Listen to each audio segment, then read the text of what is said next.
Good evening, I'm Blair Davenport and I'm a member of the Boulder City Historic Preservation Committee. I'm here with Tara Leon Bertoli. She's the owner of the Boulder City Company Store.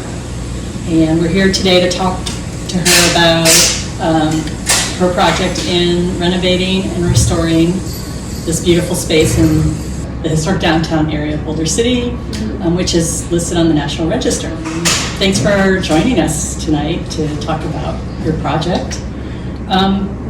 Give us a little history, or give us a history about this property, this building. And when was it built? Was there anyone notable, perhaps, that worked here or built it, or anything you want to tell us? Okay. Well, the original building was a 1931 property. It was this whole property, all four walls that surround it, to that back wall, where it says exit there, was the original back wall. Roy Fairbanks built it, and this was actually his second location. And who was Roy Fairbanks? He owned the men's store.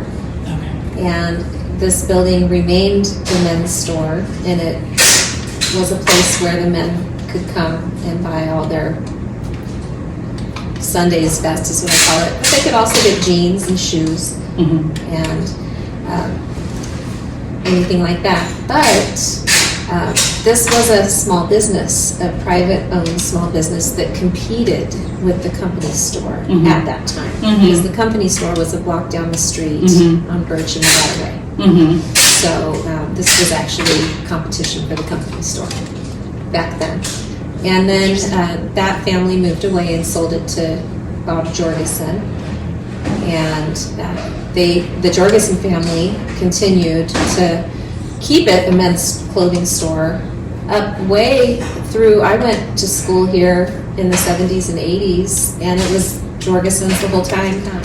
Has anybody just kind of come off the street to look inside, or that have recollections, or yes, when? Like, does that happen? Yes, I've had some pretty old men wobble in with their canes and remember getting their hair cut in what became barber shop over here. Originally, it was a storage room for the men's store, and then the Jorgensens, when it was Fairbanks, it was just storage, but then the Jorgensens sublet it, and it became many things over here where the coffee shop area is. Okay. It was a beauty salon, and after it was a barber shop. It was a jewelry store. It actually was a place that sold coffee and tea leaves at one point, and now I sell coffee and tea. So cool. It's gone through a whole gamut of things. The old man said he got his hair cut here, and then his mom, he said the ugliest shirt he ever remembers owning, he got here when the sales would happen. Fairbanks would have a sale, and people would wrap around the corner, and his mom would make him stand in line for hours to come in and get the sale shirts. And by the time they came in, he had this yellow polka dot shirt that his mom bought for him, and he was forced to wear it, and it was like one of the worst memories he ever had. It was funny what this old man remembered about the store. Then I have people closer to my age that remember buying their ruffle tuxes here for the prom and the homecoming, and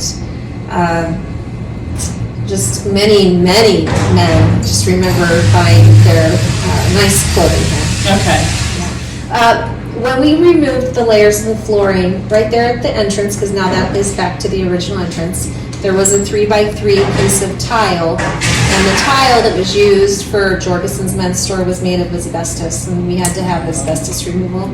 But it was a 3x3 like burgundy piece of tile with a top hat. It was a black top hat, a cane rising up over it, and two men's black gloves crossing over each other. Very formal. Sure. And it was at the foot entrance of the door. But it was the men's store logo. Wow. And it lasted 50 years.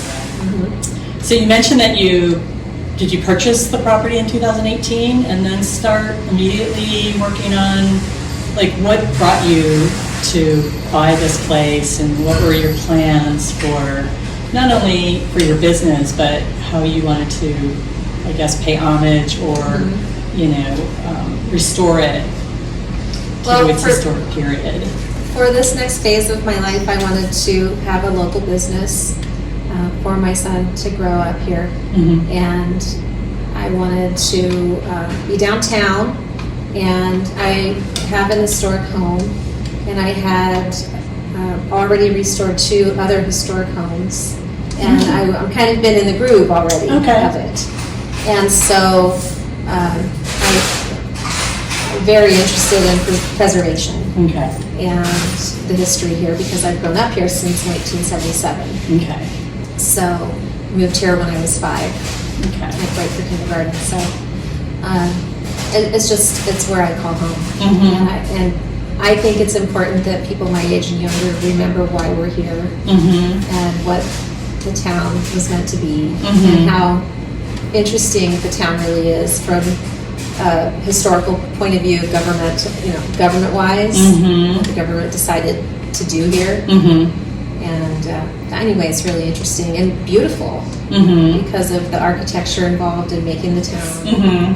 So that's what I've done with the logo is the script, and the other images are fonts and ideas that we currently have based on the old newspaper articles.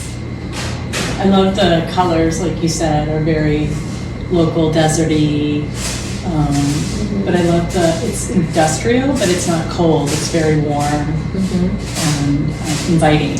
You've Yes, done a wonderful and that's, job. you're describing Hoover Dam also. Yes, you're And right. also the winged figures, I wanted to kind of glamorize Boulder City in a way, and reintroduce the winged figures of the Republic in a way that people would be able to kind of get to know them again. Yeah. Because they kind of got lost for a while until it was reintroduced over the entrance of the historic district. And then I'm kind of telling the story here when people come in, and it's on one of my t-shirts what the 4 points are about it, and what it means, and how they're forever protecting what Hoover Dam provides America, because they're You should seated. say, what is that story? So, I mean, do you know the whole story of the winged figures, like who the artist was? And James Hansen, he designed them, and they're 30 feet tall. They were dedicated in 1935, the dedication ceremony.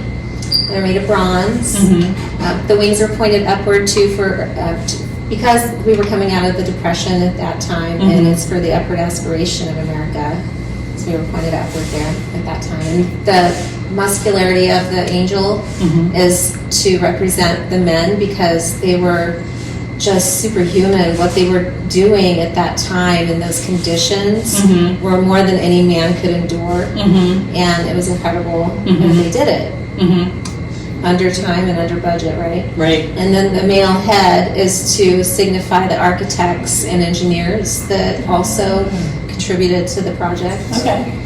And then the fact that they're sitting down is a major difference when you think of an angel. They're usually flying, but these are seated angels, and they're guards. They're guardian angels. Oh. So they're protecting the dam. Oh, wow. Yeah, so. And they are Very patriotic. Are they in the vicinity, or like where that mosaic of the universe, or Yes, the galaxy, or Mhm, it is? mhm. Okay. And all the Sagittarius and Virgo and all the signs of, what are those called? The zodiac. Zodiac signs, Okay. yes. All right. And that's all, like the certain time of day of the dedication is written in the stars on the that's the day. ground, and yeah. And I love the terrazzo that they use for Oh, I love that. the Like, colors. Are yeah, I was hoping when I ripped up the floor, I would find terrazzo on there, yeah. I love terrazzo. But I have authentic Lake Mead sand. It's is what we have beautiful. here. Well, and I love how you polished it, and you can see the different colors and imperfections, and I think it's gorgeous. Same with the walls. I did have to remove some of the history of the wall, though, for the health department. It was hairy. It was raw, untouched for all 80 years. It had 2 layers of wall in front of it that we removed, and it was felt like an elephant because it had what they called binders. Oh, It was mixed. true hair binder? It was a combo of horsehair and rope. Yeah. Oh, rope. I never knew that they combined them. I've seen plaster with one or the other, but not together. Neat. Yeah. And so we had the sandblaster guy come in because it was also very crumbly, and we couldn't allow that to fall when people touched it. So the sandblaster our local resident here in town, Ryan, came in and sandblasted it for us, and then we put 3 coats of clear on the wall in here. We had to put 5 coats of clear in the coffee shop, and they were okay with that. Oh my God. Yeah. But that is authentic. It was the leftover dam concrete that they would use at the end of the day. Then they'd haul it up in the truck and make bricks out of it, and they would build it a little bit at a time until it was finished. Oh, wow. So when you came and you saw this place and you walked in, and it had gone through all these different changes and modifications. For instance, the floor, like what did you have to yank off the floor? Was it flooring, carpeting, you know, like Yes, multiple layers it of was stuff? carpet. The first layer was the carpet from the antique store that I purchased the building from. Okay. And then under that was a layer of tile. And then under that we had 4 layers of linoleum. Now you mentioned when you bought this place, the windows, the display windows? were Yes, not- that was all removed. All the windows were removed. The door was removed. They built a new door out by the sidewalk in line with the coffee shop door. But these doors right here on either side, the entrances into the showcase windows, are still the original doors from 1931, and they haven't been changed. When you open them, you can still see the cutout to get into the showcase windows has been untouched all these years, and those are still the cutouts I'm using to crawl in there. And, It's funny you call your next door neighbor is currently the backstop tennis, but it was originally called Herbs. Herbs. A lot of people here in town still call it that, apparently. Yes. That's funny. So that was fun to find, and I also have a jacket. Someone gave me a sports jacket, like a satin one, Oh, with yeah. the stretchy neck on it and a zipper that says Herb's Tavern on it. Oh, And yeah, that's a find.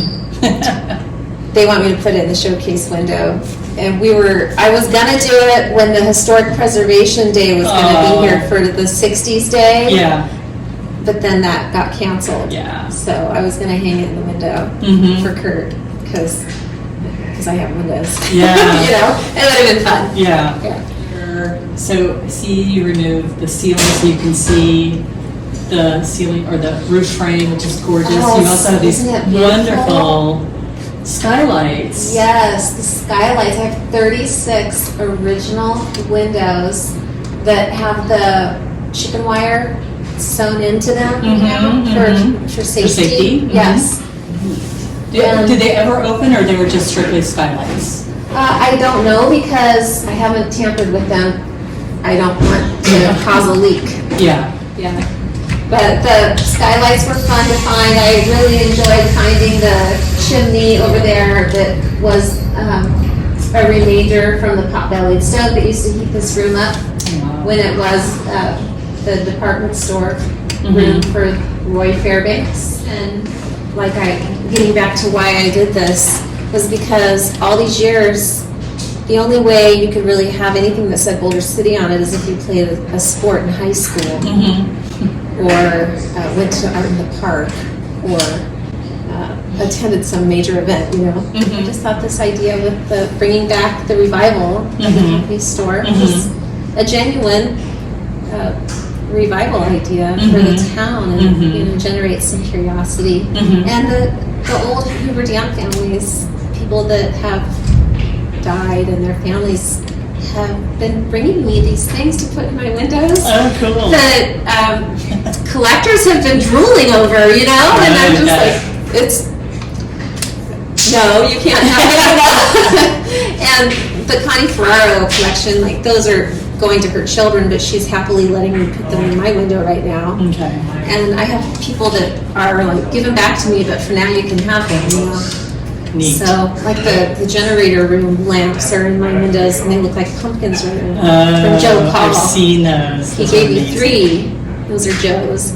And once again, they go back to him, but I'm having fun with them. And I put a picture of the generator room next to them, and you can see the lamps. They look like this, but they're this big, you know. But they look like this in the generator room. It's just amazing when you look at the scale, and people relate them, and it's just kind of. It's so And the nuts and bolts from the those nuts and bolts on that side of the window are from when the water goes through the generator to make the energy and comes out into the Colorado River. The holes that they come out of, that is the nut and bolt that holds the tunnel that the water goes through. Oh, wow. That's how big the nuts and bolts are that go around the edge of the tunnel. So that's kind of a thing like that. You know, I just think it's cool to be able to talk to the people that come here. Yeah. Those are the things I talk about. I wanted to mention too that we have a beautiful 1928 DeSoto sedan in the middle of the showroom. We brought it in before the doors and windows were on. Oh, wow. And it can't get out. But it was the original first run of those cars. It's the first year they were made, and it got registered here in Nevada in 1929. And it has a bullet hole in the window, and I say it survived the Wild West. So where did you find it?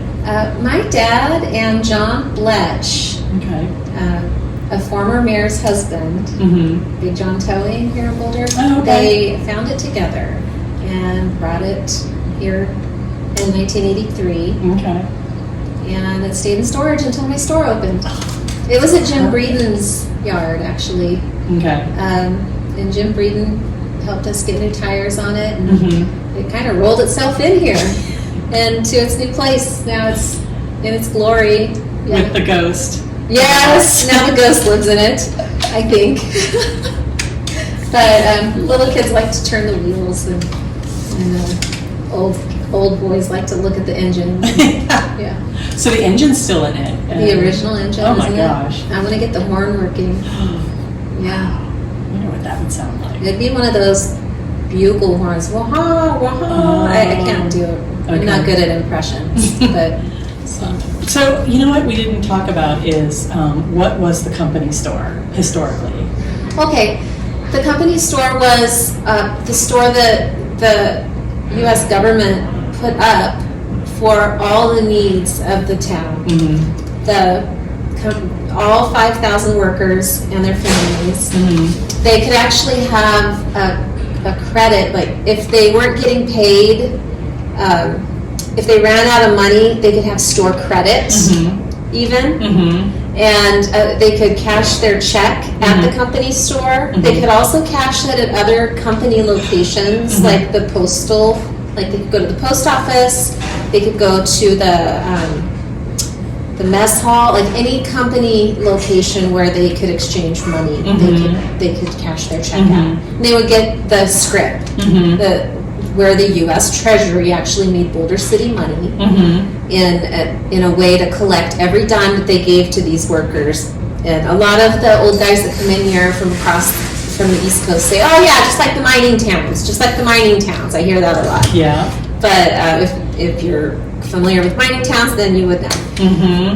And it was like that. So they sell everything from nice dresses to cabbage, to magazines, to luggage, to makeup, to flour. To, it was the biggest department store in Nevada at that time. They sold 25,000 items in the store, and it was the largest building in the town also. Okay. Now I understand that you had an architect help you. Yes, And and he used to be was? on the Historic Preservation Committee, Alan Stromberg. And he's done some wonderful things here in town as far as preserving historic properties and or Yes. restoring properties appropriately. Were you? What did he have any specific suggestions for you or ideas or? Well, we actually met in the at City Hall, and we just went straight to the 525 folder, to this address folder, and we went all the way back to the original architect drawing and just used that. Oh, okay. It was a pretty easy one. So City Hall has all the original drawings and You can go back to the folders and just, they're public access. good. Okay. Yeah. So we just met there on our first meeting and decided to use the original architect drawing. And, Okay.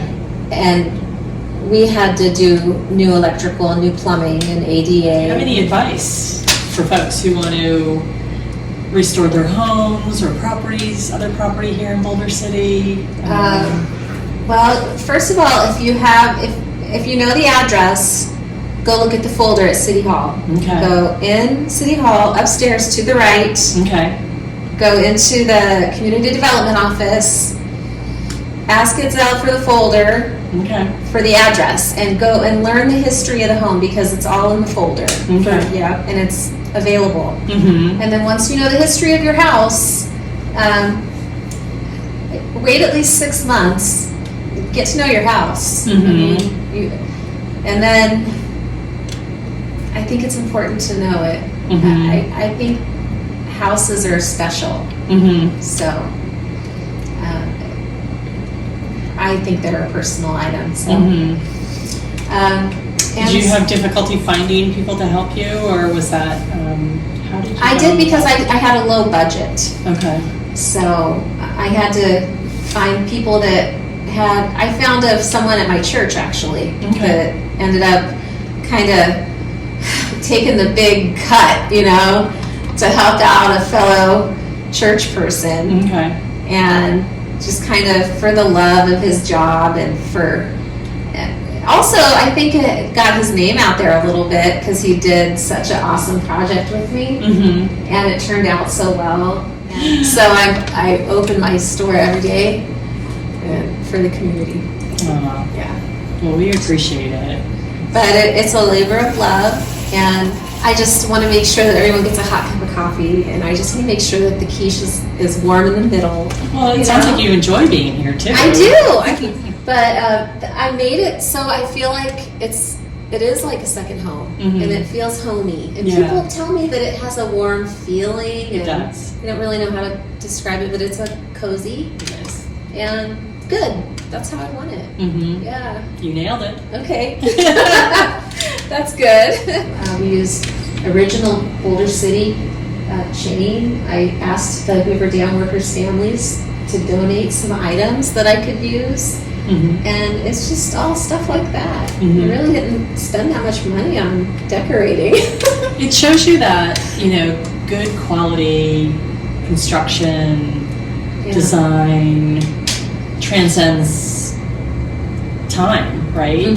So something from the 1930s, if it was well built and designed, is still standing and still relevant today, and you totally embrace that, and it's wonderful.